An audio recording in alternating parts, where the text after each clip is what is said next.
Hello बच्चों, let's read this question. The question says, figure shows a section of cable car system. The maximum permissible mass of each car with occupants is 2750 kg. The cars riding on a support cable are pulled by a second cable attached to the support power on each car.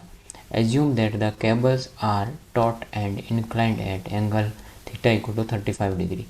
What is the difference in tension between adjacent sections of pull cable if the car are at the maximum permissible mass and are being acceleration up the incline at 0.81 meter per second square? So key concept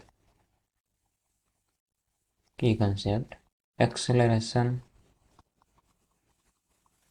of mass at inclined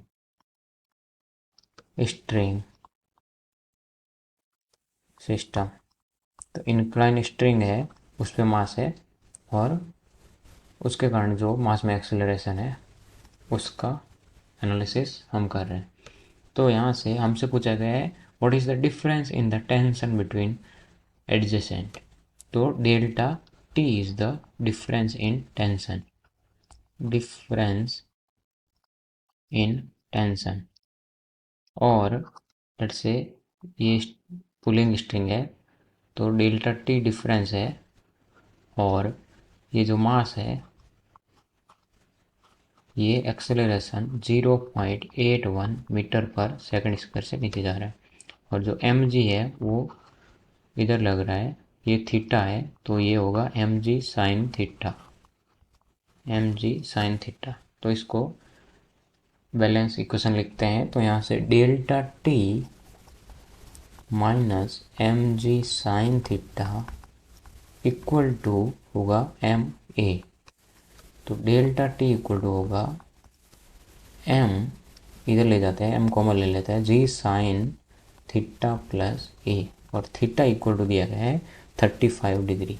तो ये आएगा 2750 mass 9.8 sine 35 degree plus A की value आएगी, A की value we know that 0.81 metre per second square. तो यहाँ से solve करने पर जो डेल्टा टी की वैल्यू आएगी वो आएगी 1.767 इंटू 10⁴, और इसको लिख सकते हैं according 1.8 into 10⁴ Newton. So the answer is this. Hope you understood it. Best of luck.